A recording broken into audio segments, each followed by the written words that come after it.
पेहलगाम हल्ल्यानंतर भारताने पाकिस्तानच्या हद्दीत घुसून एअर स्ट्राईक केला.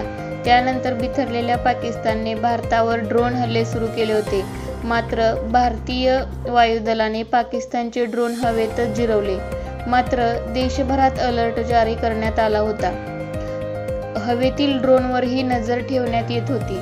मुंबईतील साकीनाका परिसरात अज्ञात ड्रोन उडाल्याची बातमी पसरली होती. पोलिसांनी तात्काळ धाव घेत ऑपरेशन सुरू केलं. मात्र कुठेही ड्रोन आढळून आला नसून ही अफवा असल्याचे समजले. साकीनाक्यानंतर मुंबईतील पवई भागात ड्रोन उडवल्याप्रकरणी पोलिसांनी एका व्यक्तीला अटक केली आहे. 23 वर्षीय सिनेमॅटोग्राफरने हा ड्रोन उडवला होता. त्यानंतर पोलिसांनी त्याच्यावर कारवाई केली आहे. सध्या भारत आणि पाकिस्तान यांच्यातील तणाव कमी झाला असून शस्त्रसंधीचा निर्णय कायम झाला आहे.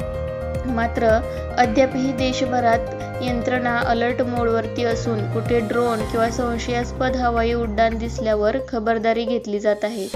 ठाणे जिल्ह्याच्या शहापूर कसारा भागातील फुगाळे गावात आज ड्रोन आढळून आल्याने खळबळ उडाली होती.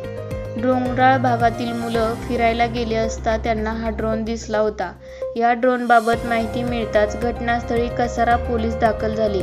त्यानंतर घटनेची कसून चौकशी केली असता हा ड्रोन जलसंपदा विभागाचा असल्याची माहिती समोर आली आहे.